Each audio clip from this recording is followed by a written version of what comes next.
voyage extraordinaire dans la science, faire entrer les sciences dans notre radio. Voyage extraordinaire dans les sciences, une codiffusion Radio Laser et le site web culturel breton unidiver.fr. Bonjour à toutes, bonjour à tous, nous sommes sur Radio Laser. Les trois invités, Sylvain Guillet, bonjour. Jean Ginestière et Patrick Lejoly.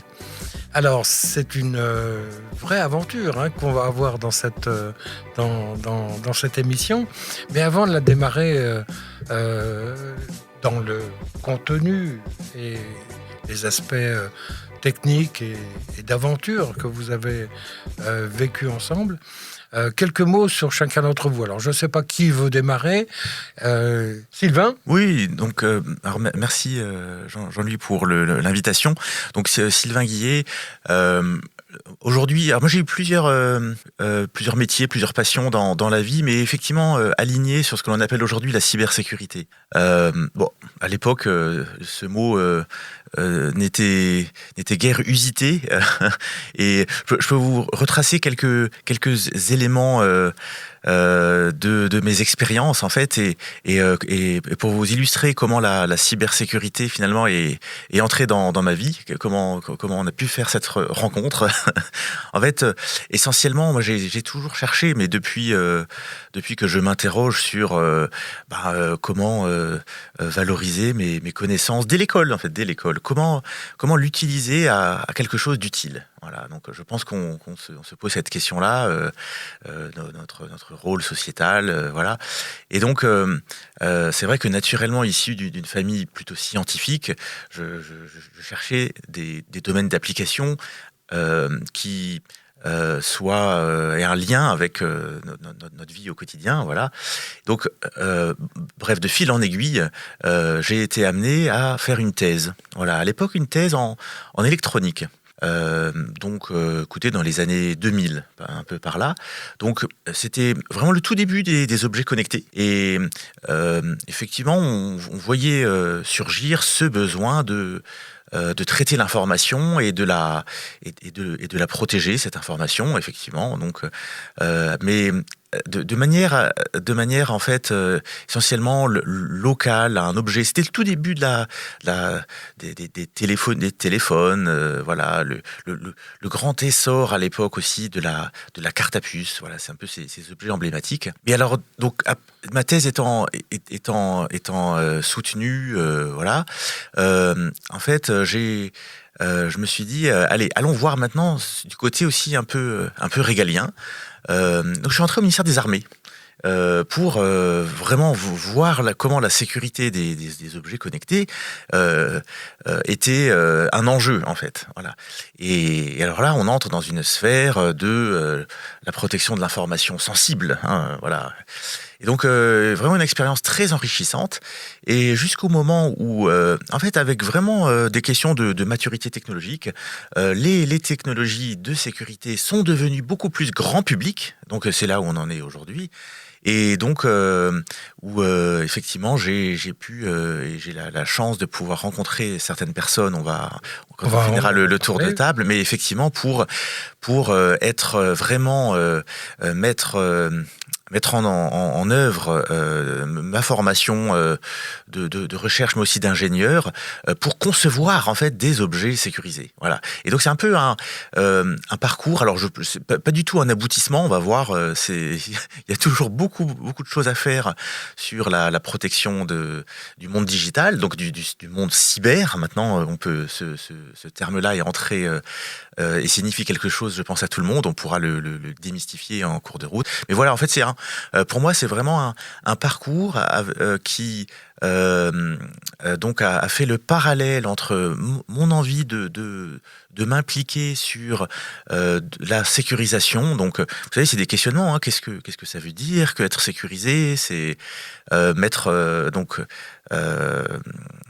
en œuvre des techniques d'ingénieurs pour atteindre un objectif au service de la sécurité du coup d'objets qui, au début, effectivement, étaient plus des objets isolés. Après, vous voyez, travaillé au ministère de la Défense des objets un peu tactiques, j'ai envie de dire, et aujourd'hui, en fait, des objets qui sont dans la vie de tous les jours. C'est nos téléphones, c'est nos ordinateurs. Donc, on va continuer le tour de table. Alors, Jean, peut-être Oui, donc, alors moi, je viens du monde de l'informatique, en fait. C'est-à-dire que j'ai commencé des études à l'université en informatique, en langage, en logiciel, quoi, en fait. Alors moi, ça me vient de très tôt, en fait. Quand j'étais petit, c'est assez drôle. Quand j'étais petit, en fait, donc ma grand-mère louait des... Petit, ça veut dire... 9-10 ans. 9-10 ans. Ma grand-mère, elle louait des appartements pour des estivants qui venaient donc au Pays Basque. Et un jour, on a eu une famille d'Arabie Saoudite qui est venue passer un mois de vacances au Pays Basque. Et là, il y avait un monsieur d'une trentaine d'années à peu près. Et à un moment, on lui demande qu'est-ce qu'il faisait comme métier. Et donc, comme j'avais 9-10 ans, il fallait quand même qu'il me raconte quelque chose d'intelligible pour moi. Et en fait, il m'avait dit, moi, j'invente des langages pour parler aux machines. Bon, en fait, il faisait de l'informatique, il faisait du logiciel. Et ça m'a paru tellement mystérieux et extraordinaire, je pense, j'imagine, je me remémore quand j'avais 10 ans, que je me suis dit, tiens, moi, je vais faire ça, je vais parler aux machines, je vais leur faire des choses. Donc voilà, j'ai fait ça. Donc j'ai fait l'informatique et j'ai commencé dans la télévision numérique. Non, pardon, dans les télécoms, excusez-moi, pour les mobiles, parce que c'était au moment où vraiment ça sortait, c'était vraiment nouveau. Donc moi, je travaillais dans une grande société qui faisait des infrastructures pour les mobiles. Et je suis passé ensuite à la télévision numérique. Et dans la télévision numérique, il y a une notion de protection des contenus audiovisuels. Donc c'est là où j'ai commencé à toucher à ces notions de protection de l'information, des contenus. Et par un concours de circonstances, je suis arrivé ensuite chez Secure-IC. Et en fait, j'avais envie un peu de changer de secteur et de trouver, un peu comme le disait Sylvain, du sens, un peu plus de sens en fait à ce que je faisais. Et voilà, c'est pour ça que je suis arrivé sur ce secteur-là, la protection des données, des contenus, des personnes, quelque part, de leur identité, de leurs informations personnelles. Enfin, ce genre de choses qui devient de plus en plus prégnant dans le monde de maintenant. Parce que, comme le disait Sylvain, on manipule des objets qui sont ouverts sur le monde entier et qu'il faut protéger un certain nombre de choses. Sur le monde.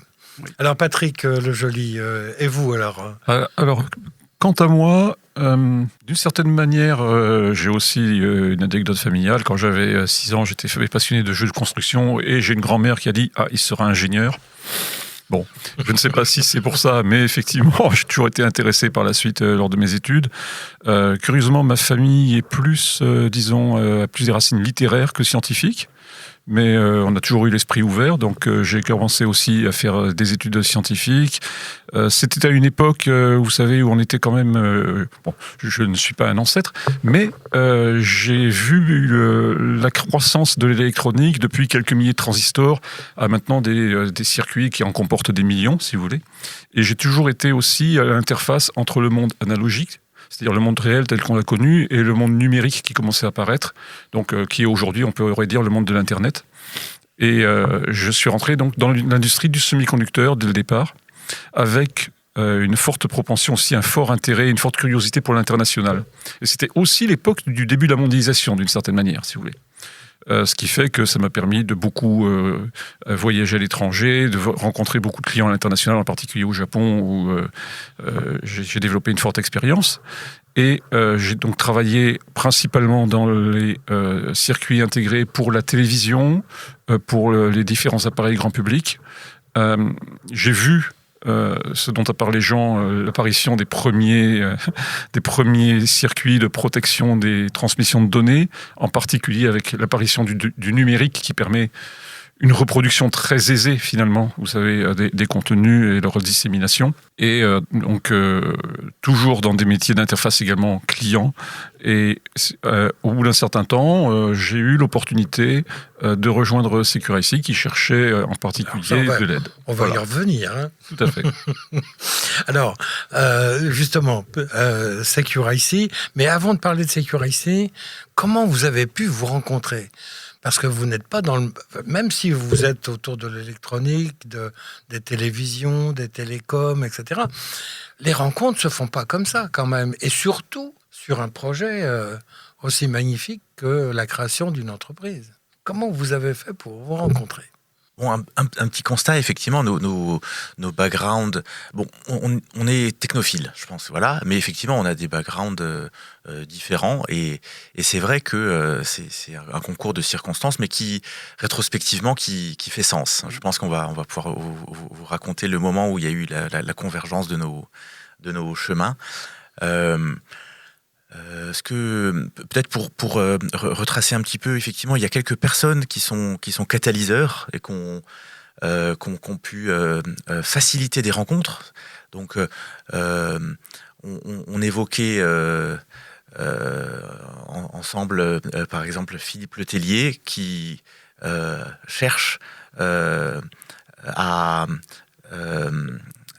en fait créer des synergies en fait entre différentes personnes, et c'est Philippe qui m'a fait rencontrer Hassan Triki, en fait, donc ça remonte à il y a 15 ans, en fait il voyait en moi, alors, il était mon directeur de l'innovation alors que quand j'étais chercheur à Télécom Paris, à l'Institut Mines Télécom, et donc il connaissait Hassan Triki et nous a fait rencontrer Hassan Triki, qui revenait des États-Unis, lui, après une expérience de start-up. Voilà. Et donc, il a fait le lien et il se dit, bon, ben voilà. Le lien entre vous trois. C'est aussi Philippe Letellier qui a été à l'origine, ou... Alors, pour ma part, moi, je suis le dernier arrivant de la triplette. Là, je suis le dernier arrivant à Securacy. Moi, c'est en fait la fermeture de mon ancienne société qui a fait que je suis arrivé, que j'étais sur le marché du travail. Et en fait, je voulais donc changer un peu de secteur, trouver quelque chose qui a un peu plus de sens et qui reste extrêmement porteur, parce que la cybersécurité, on en a encore pour un petit moment. Et donc, voilà, j'ai tapé à la porte de Securacy, et qui a bien voulu me prendre. Et c'est comme ça qu'on s'est rencontrés. Et en fait, on est devenus collègues proches avec Patrick, puisqu'on a travaillé dans la même équipe. Et Sylvain étant le CTO, et moi travaillant sur les produits, de toute manière, on a des relations assez étroites.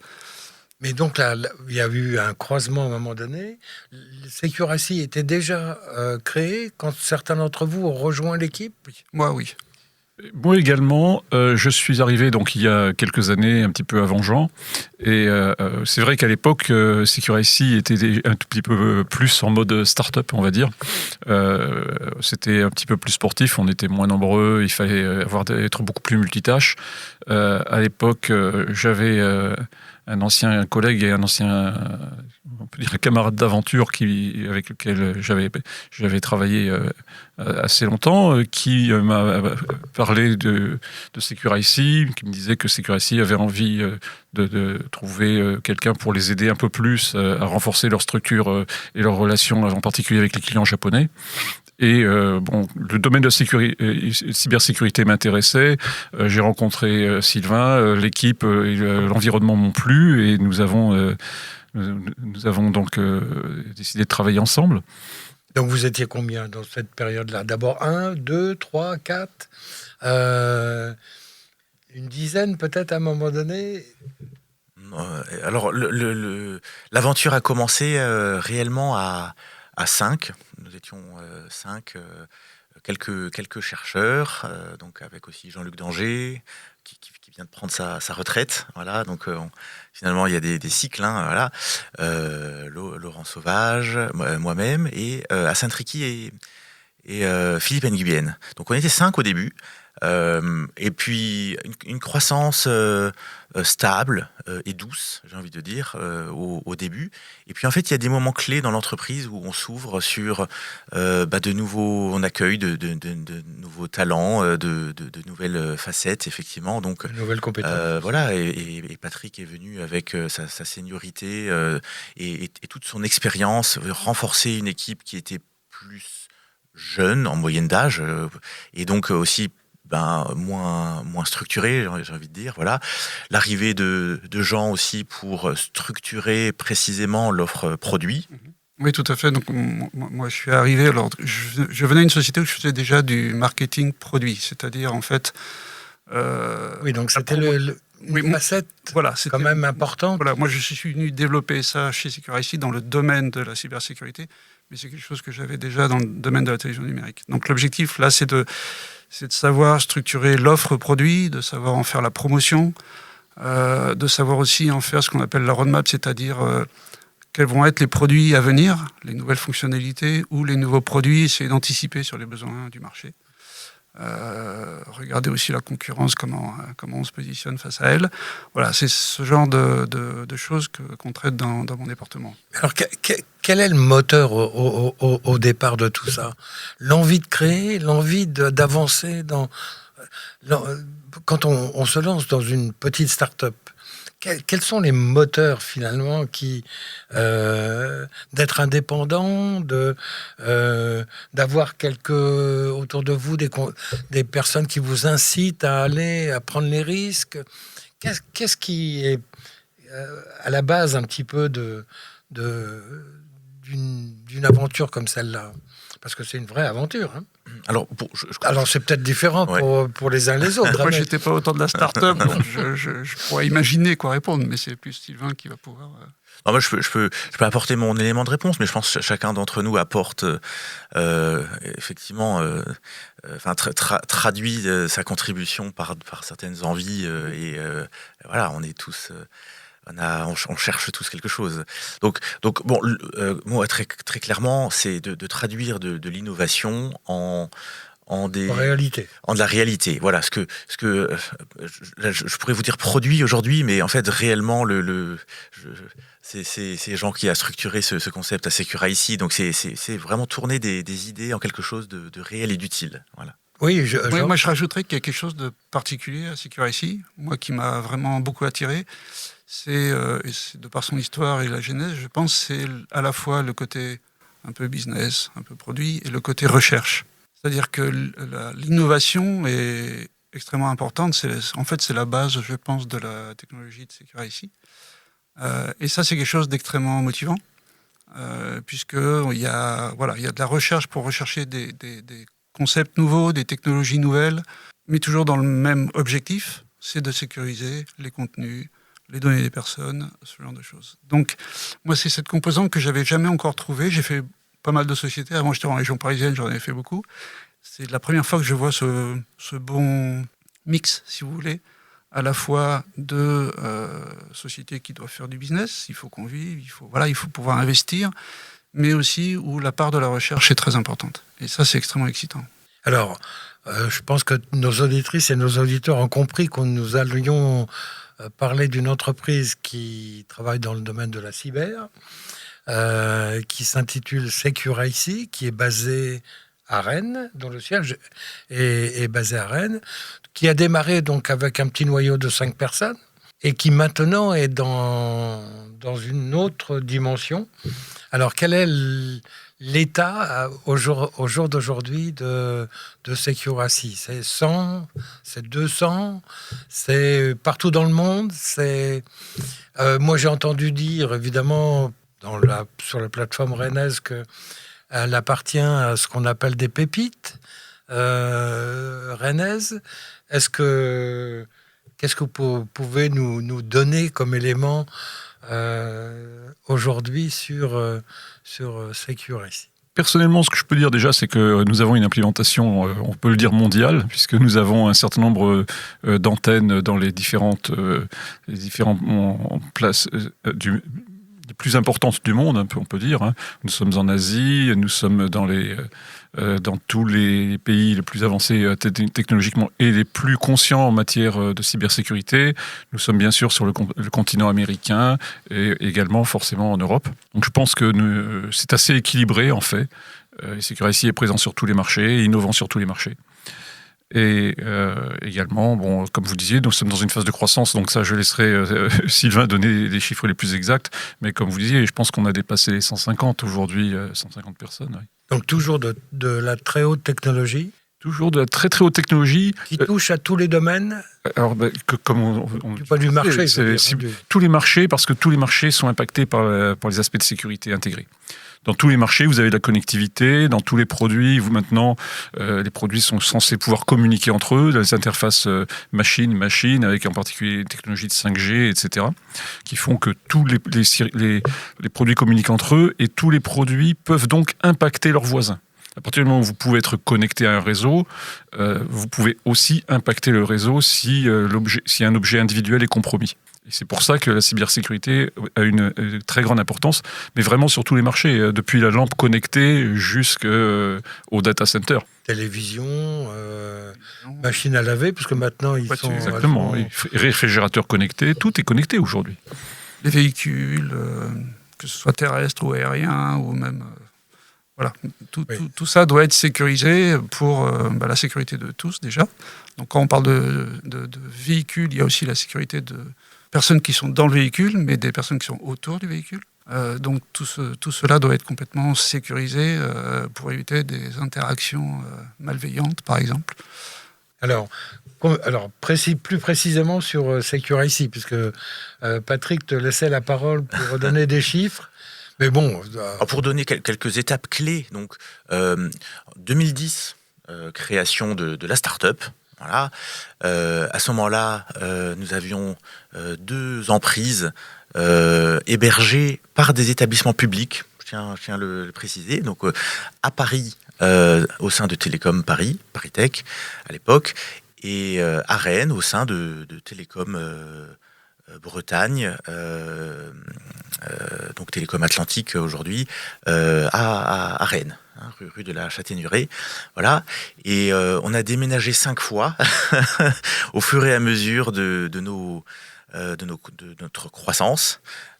Aujourd'hui, l'établissement principal est effectivement à Cesson-Sévigné, techniquement, via Silva. Voilà. Donc dans un bâtiment dont nous avons pu acquérir l'ensemble en fait des locaux pour en fait les sécuriser. Donc aussi avec la maturité, on a été qualifié pour pouvoir traiter de l'information sensible. On pourra parler un tout petit peu effectivement de l'aspect dual de la cybersécurité, donc de notre collaboration avec notamment le ministère des Armées. Effectivement, dans le monde, donc comme le disait Patrick, nous sommes dans les pays où il y a à la fois une forte présence de l'État et une appétence pour les technologies. Voilà, donc effectivement le Japon, Singapour en particulier, voilà, et bien sûr la Silicon Valley. Donc effectivement 150, 160 personnes le bon an mal an à la fin de l'année, là comme ça en fait, toujours en phase de croissance, mais croissance raisonnée, j'ai envie de dire, voilà. Et donc un événement structurant pour l'entreprise cette année, l'entreprise en fait rejoint et s'adosse en fait à Cadence Design System. Donc une entreprise de 13 000 personnes où nous allons en fait jouer le rôle de centre d'excellence cybersécurité pour Cadence, qui est un des 2-3 leaders mondiaux de la conception électronique.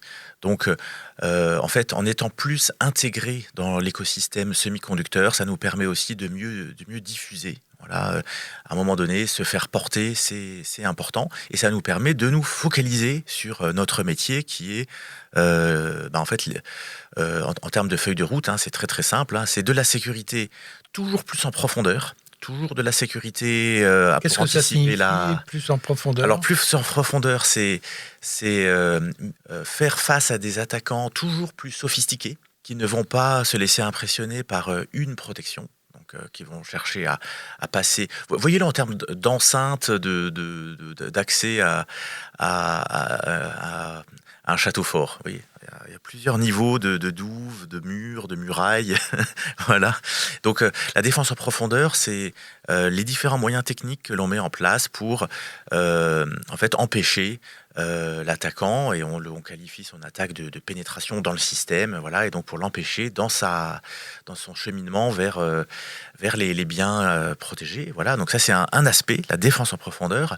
Et puis on a un autre aspect qui est que en fait, quand on est très profond, il faut remonter vers les applications et donc faire le lien entre les données et l'usager, en fait. Et donc, il y a ce qu'on appelle de la sécurité de bout en bout et qui nécessite de protéger du matériel, donc les puces, d'accord, jusqu'au logiciel applicatif. Voilà. Et ça, c'est un cheminement qu'on ne peut pas faire tout seul, parce que c'est des écosystèmes de différentes sociétés qui mettent en place tantôt, vous voyez, un système d'exploitation, tantôt le développement de telle application sur mobile, le développement de l'intelligence d'une voiture, par exemple, qui aide à un peu plus d'autonomie et de sûreté lors de la conduite. Voilà. Donc on contribue à apporter notre sécurité la racine de confiance, donc qui s'implémente dans du silicium, et jusque finalement aux applicatifs qui pilotent ces objets connectés. D'accord. Et donc, j'avais cru comprendre que le positionnement était quand même très proche du hard, très proche de l'électronique de base, ce qu'on appelle je crois dans certains milieux, des couches basses, je crois. Et donc là, ce qui est expliqué, c'est qu'il faut aller aussi vers les couches logicielles qui sont au-dessus.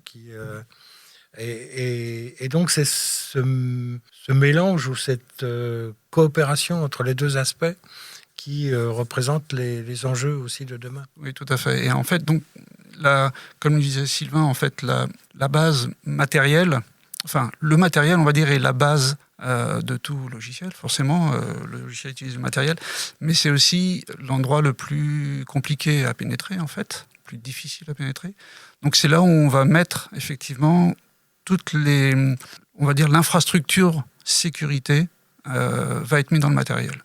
Et ensuite, le logiciel, donc les applicatifs, vont utiliser des services que vont rendre cette base matérielle. On peut le conceptualiser comme cela.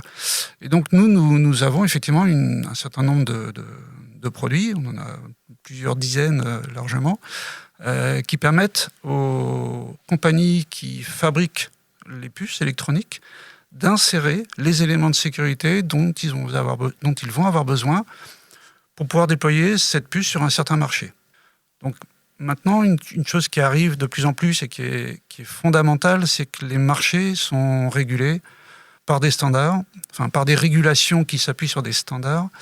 Et donc, un fabricant de puces, s'il veut déployer une puce dans une voiture, par exemple, que son client déploie dans son appareil qui va être déployé dans la voiture, il y a plusieurs échelles, cette puce doit obéir à un certain nombre de réglementations, d'obligations qui sont standardisées. Et donc la cybersécurité, la partie sécurité fait maintenant, a une certaine part à jouer et implémentée, requis dans ces standards ou dans ces régulations. Et donc nous amenons tous les éléments de sécurité dans la puce qui permettent aux utilisateurs d'utiliser de manière sécurisée cet appareil, on va dire. Et ça se fait dans le matériel, on va dire, au niveau de la souche sécuritaire. Mais ensuite, il y a des services, effectivement, qu'on va remonter à l'applicatif, aux applications, pour pouvoir être utilisés d'une manière assez transparente. D'ailleurs, ça ne se voit pas par l'utilisateur. L'utilisateur, dans sa voiture, il utilise le système de navigation de la voiture, par exemple. Il ne se rend pas compte qu'en dessous, il y a un certain nombre de couches de sécurité pour éviter que quelqu'un puisse diffuser une carte et une position complètement aléatoire sur sa voiture qui pourrait mettre en danger ou poser des petits problèmes, par exemple. Alors, on comprend bien à travers ce qui vient d'être dit que vous avez des marchés qui sont extrêmement divers, mais il y en a qui sont sensibles, en particulier le marché militaire. Alors, par exemple, si vous êtes implanté aux États-Unis, vous travaillez avec qui? Avec la DARPA, par exemple, ou par contre, pour tout ce qui est défense, c'est réservé à la France. Enfin, je pense que ceux qui nous écoutent peuvent se poser ce genre de questions aussi, de dire, voilà, les marchés de grand public ne pas poser de problème, mais sur certains marchés, peut être un peu plus compliqué. Donc effectivement, il y a des aspects régaliens, des aspects souverains à à la sécurité lorsque l'on touche effectivement à des systèmes de défense et puis en fait la France est un bon exemple, je pense, parce qu'on incarne vraiment une souveraineté vis-à-vis de nos technologies de protection du pays, de ses citoyens et de ses infrastructures. On maîtrise la chaîne technologique de A à Z. Voilà. Donc effectivement, Secure-IC est partie prenante de cet écosystème. C'est ce que l'on appelle la BITD, la base industrielle des technologies de défense. Et ces technologies-là, effectivement, nous permettent aujourd'hui d'avoir une posture internationale d'une grande puissance, voilà, et indépendante. Et sur la place de Rennes, en fait, c'est particulièrement bien connu, puisque nous avons la Direction générale de l'armement avec notamment le centre de la maîtrise de l'information, un DGAMI, voilà, qui est juste à quelques kilomètres du studio, où ces systèmes d'information, à des fins de protection du pays, sont développés, testés, voilà. Donc effectivement, ce sont des développements spécifiques. Et effectivement, qui vont être démarqués ou même personnalisés ou conçus de manière indépendante par différentes puissances. Donc oui, on travaille aussi effectivement côté Singapour avec le pendant de la DGAMI en très bonne intelligence d'ailleurs, et il y a des collaborations officielles voilà, entre ces entités-là. Bien sûr, côté États-Unis, alors une gestion cloisonnée, bien sûr, c'est important. Nous sommes alliés quand il faut être alliés, mais il faut savoir rester indépendant. Et donc, à Secure-IC, nous avons organisé la société. Je vous disais qu'on a nos locaux propres. À l'intérieur de ces locaux, nous avons un data center. Ce data center est structuré en différents niveaux. Donc on a effectivement une partie spéciale France qui permet de gérer des projets français, souverains français. Une partie qui nous permet de gérer dans le domaine commercial, en fait, il y a aussi des standards régionaux, en fait, donc de gérer des projets sous standard asiatique, sous standard américain, voilà, et donc avec une protection de l'information dès la conception, en fait. Donc, on parle de cycle de vie produit, en fait, voilà. Et donc, notre data center permet de faire de l'isolation.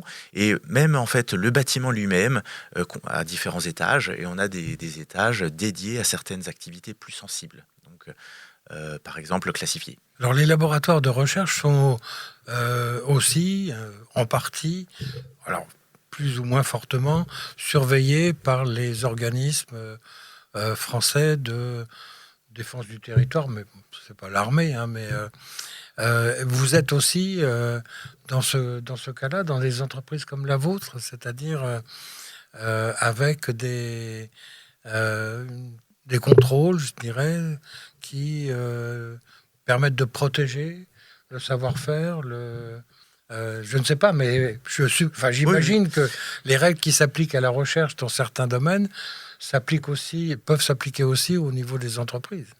Non, donc notre secteur est effectivement un secteur qu'on appelle dual. Donc effectivement, dual qui signifie pouvant servir des marchés commerciaux et des marchés souverains.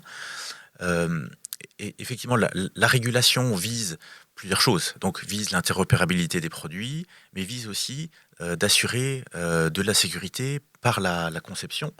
Et la sécurité, bien sûr, s'implémente, mais c'est aussi des processus de sécurité. C'est une gestion, en fait. Voilà.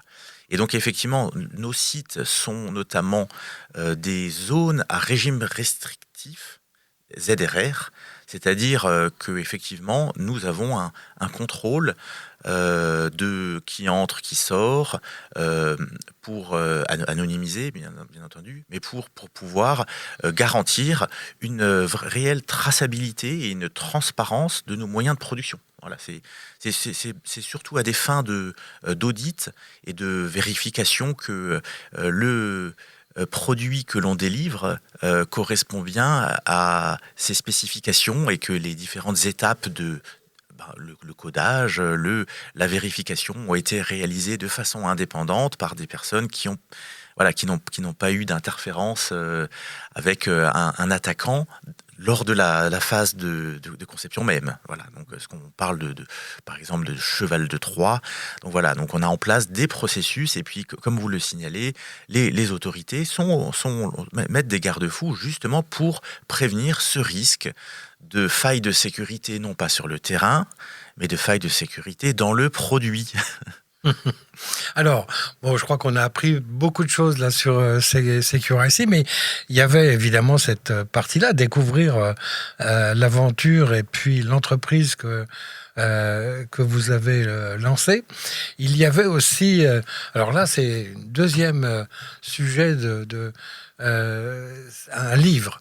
Alors c'est un livre qui vient de paraître et qui est en librairie, je crois.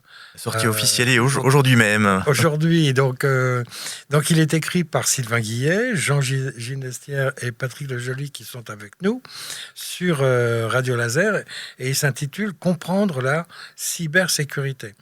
C'est un livre qui est publié par les éditions Apogée et dans la collection Espace des sciences. Alors ça, c'est un peu étonnant quand même pour nous, parce que il est rare que ce soit des dirigeants d'entreprise qui se lancent dans la rédaction d'un livre, je dirais, de caractère scientifique, caractère grand public, bien entendu. Hein. Et donc, alors, il s'intitule « Comprendre la cybersécurité ». Et je voulais savoir avec vous, qu'est-ce qui a été un peu le déclencheur? Je ne parle pas des individus qui ont pu être à l'origine, mais de l'idée de se dire, de s'exprimer à travers un livre quand on est dirigeant d'entreprise. Racontez-moi un petit peu quelle était l'envie derrière, quel était il n'y a aucune raison hein, que vous, en tant que dirigeant d'entreprise, vous n'écriviez pas des livres. Mais c'est quand même assez rare. Alors, je ne sais pas qui, Jean, Patrick ou Sylvain. Moi, je peux commencer déjà par... je pense qu'il y a la cybersécurité, finalement, ça touche absolument tout le monde. Et tout le monde ne se rend pas compte. Donc, je pense que on va dire qu'une idée, et vraiment, elle est dite dans le titre, comprendre la sécurité, c'est essayer de montrer, de faire comprendre à tout le monde un petit peu ce que c'est que la cybersécurité au niveau technique, mais en allant pas dans trop le détail, mais surtout les enjeux en fait de la cybersécurité pour absolument tout le monde. Ce sont des enjeux qui sont majeurs. L'interconnexion des appareils est maintenant complètement globale. Les réseaux sociaux diffusent des informations qu'on veut bien leur donner, et il y a des gens qui donnent des informations très, très personnelles, très sensibles par rapport à eux. Donc il faut que les populations aient conscience en fait de ces enjeux-là, pour ne pas faire n'importe quoi sur les réseaux, pour avoir conscience des précautions qu'il faut prendre, et avoir conscience. Alors, il ne s'agit pas de faire une liste de toutes les menaces qui pèsent sur nos têtes, puisque ça serait un petit peu négatif. Il y a plein de choses positives, mais que voilà, il faut mettre en place des choses et il faut faire attention, puisque finalement, vous pouvez mettre en place une cybersécurité très sophistiquée sur un téléphone. Si vous laissez traîner votre PIN code juste à côté, ça ne sert à rien. Donc il y a des choses élémentaires, et puis c'est intéressant quand même de comprendre tous les mécanismes qui se mettent en place, et les régulations aussi, les standards, c'est-à-dire qu'il y a des mécanismes techniques, mais il y a aussi des prises de conscience étatiques, qui ne sont pas d'hier, hein, et qui mettent en place des règles, et c'est pour le bien commun et le bien des personnes, en fait, des populations. Donc, pour vous, c'était assez naturel de proposer quelque chose au grand public, qu'il l'informe d'abord, qu'il l'alerte aussi sur des actions qu'il peut faire. Et puis, il y avait une volonté aussi peut-être d'atteindre les jeunes, qui sont peut-être les utilisateurs les plus intensifs d'un certain nombre de choses. Comprendre la sécurité, ça veut dire aider à comprendre la sécurité à tout le monde, en fait. Hein. Oui, tout à fait. Personnellement aussi, pour moi, l'intérêt de ce livre, c'était effectivement de partager un petit peu nos connaissances et puis notre goût pour ces différents aspects, et également attirer l'attention des gens sur l'importance vraiment de ce domaine.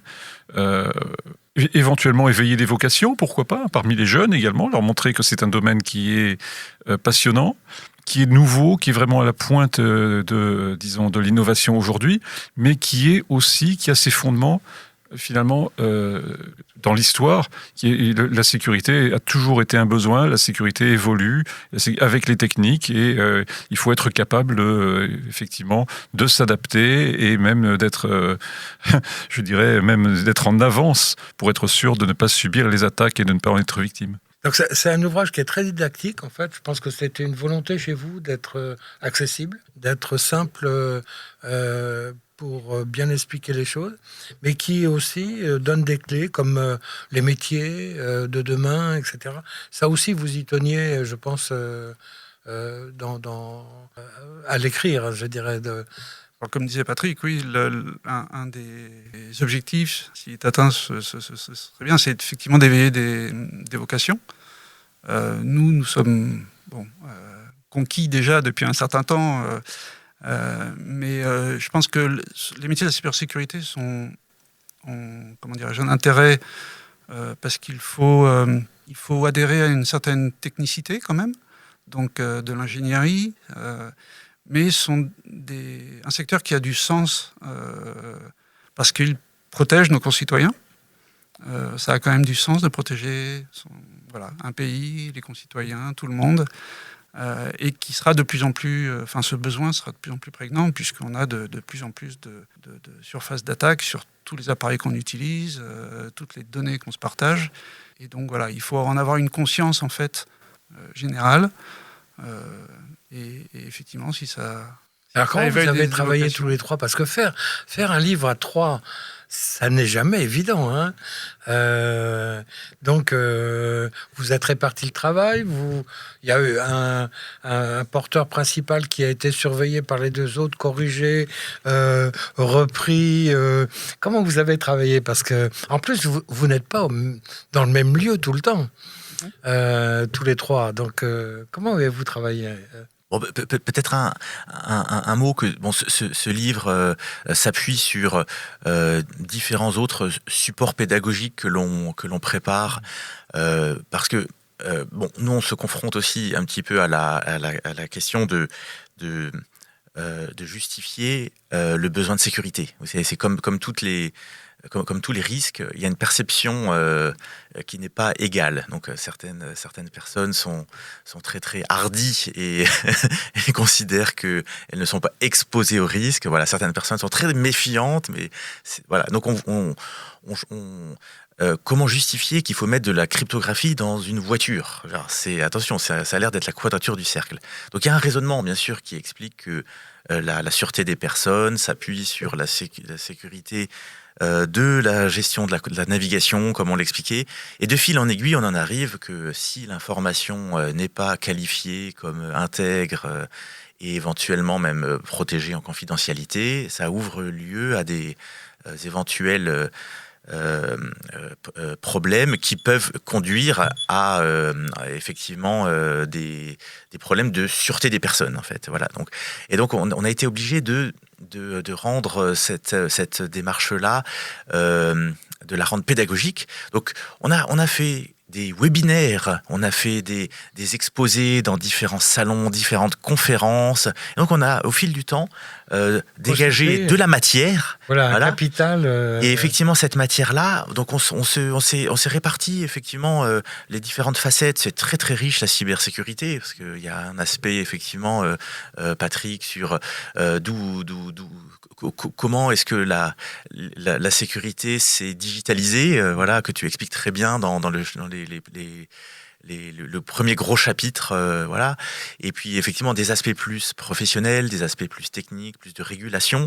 Et donc effectivement, vu que ce sujet s'analyse sous divers prismes, mais aussi au regard finalement des différents publics de ce livre, hein, que ce soit une personne qui désire se cultiver, une personne qui désire se former, une personne qui désire en faire son métier. Voilà, donc on l'a structuré en différents chapitres qui adressent ces différentes facettes. D'accord, alors, puisqu'on est sur cet aspect sensibilité aussi de formation, etc., vous accueillez des jeunes en stage chez vous, alors des stages courts ou des stages plus longs, c'est le cas ? Oui.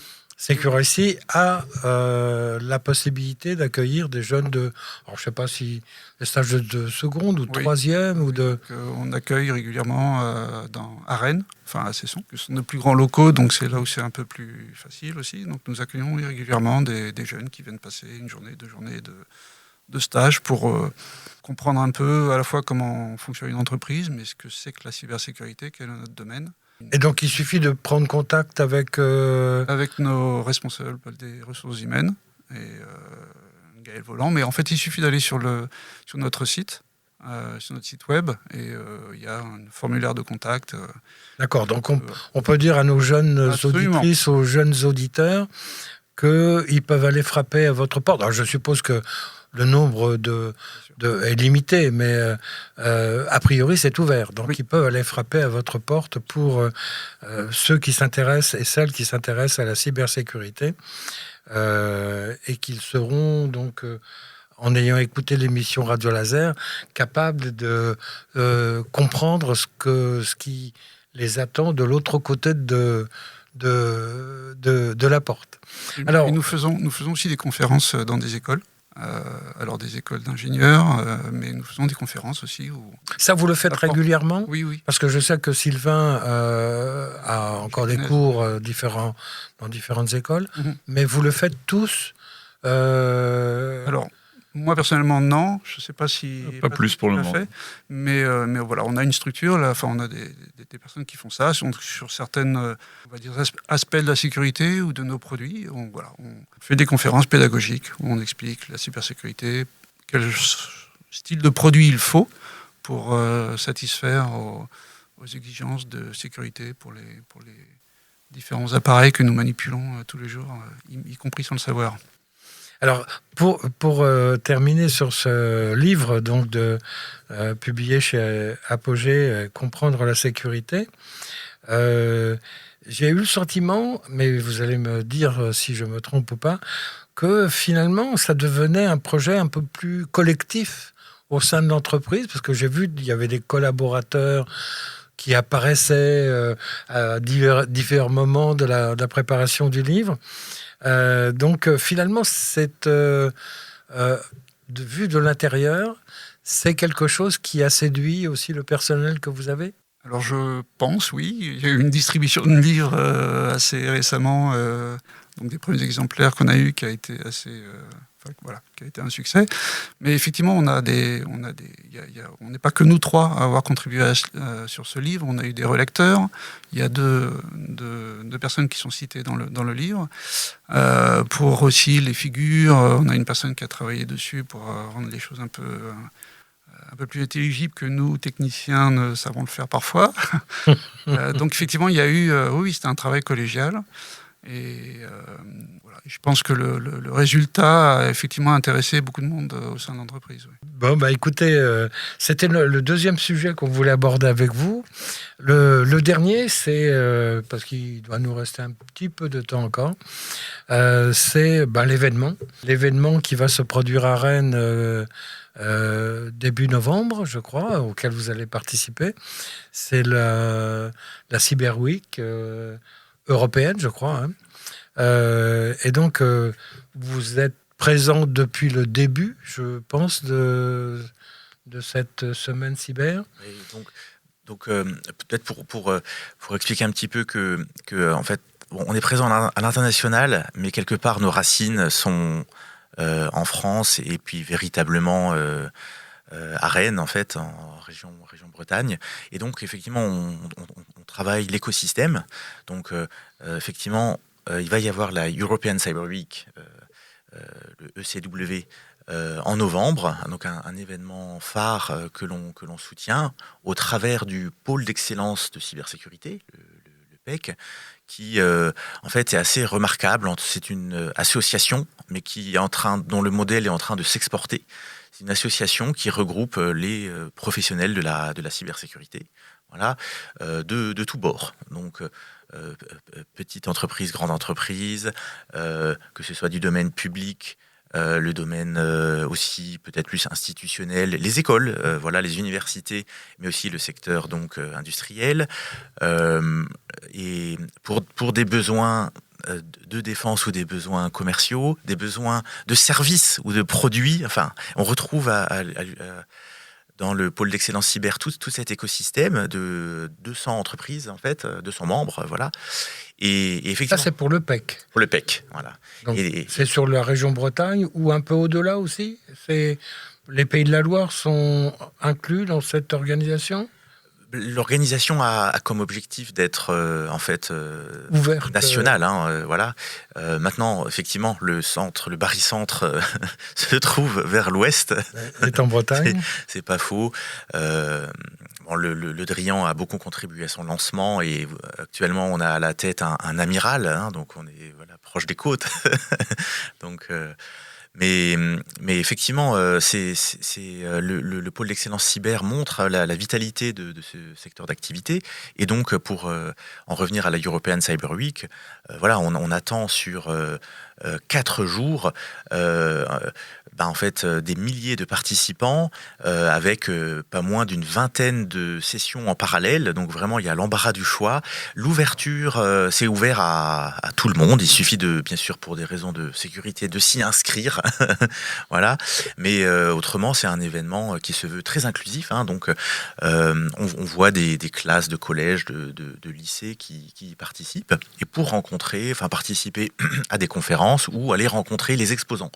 Donc Secure-IC exposera notamment, et donc on a une équipe dépêchée sur place pour en fait répondre à toute requête. Effectivement, nous acceptons aussi les CV, voilà.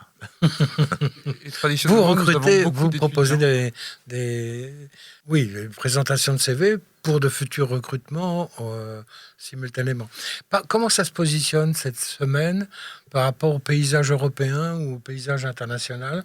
Est-ce que ça a une dimension aujourd'hui européenne par le nombre de participants, par le nombre d'exposants, comment vous la voyez dans le paysage global, je dirais? Donc effectivement, une bonne moitié des sessions sont en anglais pour pouvoir accueillir des intervenants et des participants internationaux, donc en particulier européens. Le mois d'octobre est aussi le mois de la cybersécurité au niveau européen. Donc, nous avons le pendant de nos organes comme la NSSI par exemple en France, qui s'appelle l'ENISA en Europe. Donc l'ENISA, c'est l'agence de cybersécurité européenne.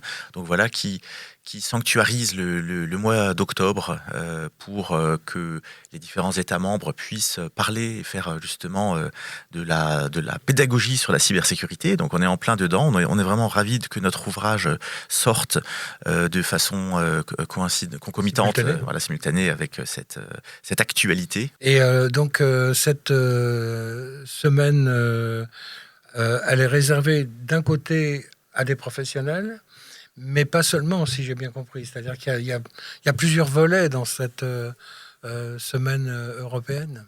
Oui, alors en fait, il y a effectivement... tous les exposants sont des professionnels, quasiment, je pense. Mais c'est ouvert, comme le disait Sylvain, à tout le monde. Nous, on a beaucoup d'étudiants qui viennent nous voir sur notre stand à cette occasion. Et c'est aussi une occasion, puisque les conférences sont aussi en libre d'accès, c'est aussi une manière d'apprendre des choses, de se renseigner sur la cybersécurité, sur ces enjeux. En fait, je dirais que les thèmes qu'il y a dans ce livre se retrouvent aussi dans les conférences qui se font à l'Urban Cyber Week. Donc c'est une manière aussi de mettre un pied un peu dans la cybersécurité, d'essayer de voir ce qui s'y passe et quels sont les enjeux, quelles sont les technologies. Voilà. Ça va être un peu peut-être plus technique que ce qu'on a dans le livre, puisque ça s'adresse aussi à des professionnels. Mais voilà, il y a beaucoup d'informations à retirer de cette European Cyber Week si on est intéressé par la cybersécurité. J'étais étonné en fait de savoir qu'elle était ouverte complètement. Donc c'est pas le cas. Beaucoup de nos conférences en recherche sont des conférences quand même relativement fermées, ouvertes aux chercheurs principalement, aux étudiants en thèse, aux ingénieurs, etc. Mais généralement, il n'y a pas de grand public qui viennent. Et là, j'étais étonné d'apprendre que sur un thème qui est quand même un peu sensible, par les aspects qui ont été évoqués tout à l'heure, j'étais étonné de voir que les portes étaient quand même grandes ouvertes. Donc, je ne sais pas si les concepteurs de la European Cyber Week étaient vraiment dans cette logique d'ouverture depuis le départ ou pas, mais c'est étonnant et c'est bien d'une certaine manière parce que vous n'êtes pas isolé dans la société, au contraire, vous êtes au cœur de plein de choses dans la société. Donc cette vision des choses. Non, mais effectivement, la European Cyber Week, c'est un lieu vraiment de rencontre et d'échange, donc d'où l'ouverture. Et puis, vous savez, en fait, on ne peut pas construire de la cybersécurité entre professionnels ou entre ingénieurs ou entre étatiques, c'est pas possible. Comme en fait, effectivement, les objets. Pensez à vos téléphones ou vos ordinateurs. Il y a du logiciel. Ça manipule les données de tout le monde. Donc c'est vraiment le monde digital. En fait, nous sommes tous plongés dedans. Donc en fait, il faut que cet événement-là soit très inclusif. Et voilà. Et donc il a lieu au couvent des Jacobins. On ne peut pas faire plus central à Rennes. Donc inscrivez-vous et venez faire le tour. Vous allez y découvrir ce domaine qui est passionnant. Ça va pas être tout à fait le mot de la fin, parce que le mot de la fin, on arrive à la fin de notre émission, mais le mot de la fin que j'aurais envie d'entendre de vous trois, c'est s'il y avait un message à donner aux jeunes aujourd'hui et aux étudiants, des collégiens aux étudiants, voire même aux plus jeunes, et peut-être, pourquoi pas aux plus anciens, qu'est-ce que vous leur diriez ? Qui veut commencer, Patrick ? Simplement, pour moi, le message, c'est... D'abord un message général, je pense que le plus important c'est de rester toujours curieux, toujours regarder, s'intéresser à ce qui se passe, à ce qui arrive, aux nouvelles technologies, parce qu'elles nous impactent tous finalement, et ne pas rester passif. En particulier dans la cybersécurité, on ne doit pas rester passif sur le traitement de nos données, sur les protections, sur l'utilisation des logiciels. Mais il faut vraiment être acteur, parce qu'on est acteur de notre sécurité, on est responsable, et donc il faut absolument se tenir au courant, se tenir informé. Et comme je disais, si en plus on peut être curieux, bon, c'est gagné. C'est gagné, et je pense que c'est un nouvel intérêt dans la vie. Jean ? Alors, moi, je dirais que c'est un peu dans la continuité. Si on aime l'innovation, si on aime inventer, si on aime trouver des solutions à des problèmes très complexes, vous allez trouver ce qu'il vous faut dans la cybersécurité.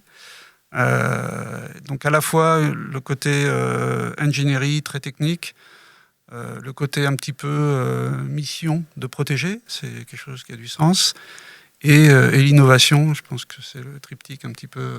de la cybersécurité, en fait. Alors, Sylvain, je crois. Et donc, bon, quelque part, nous on a accompagné historiquement, effectivement, ce qui était du domaine de la protection de l'information vers ce qu'on appelle aujourd'hui la cybersécurité. Mais en fait, ce n'est que le début d'une grande aventure. Moi, je suis persuadé que Rennes est vraiment le bon creuset de toute cette activité. J'ai envie de dire qu'il y a énormément de travail encore face à nous parce qu'effectivement, on n'est pas au bout des cyberattaques et que donc c'est vraiment un secteur d'avenir. C'est vraiment un secteur et puis un sujet d'avenir. Donc un bon investissement justement pour tous les curieux ou ceux qui souhaitent en faire leur projet de carrière. Bon, ben merci beaucoup à tous les trois. Merci Sylvain, merci Jean, merci Patrick.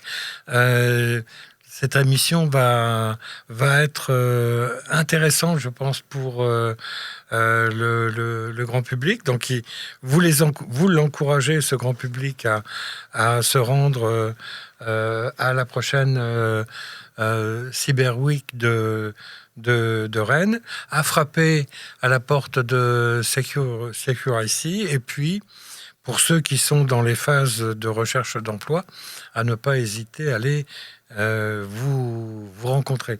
Merci à tous les trois, merci pour cette émission très spéciale, parce que c'est la première fois que on reçoit d'un voyage extraordinaire dans le monde des sciences 3 invités simultanément, mais en plus porteur d'une entreprise qui est un petit bijou, disons, breton au départ et mondial aujourd'hui.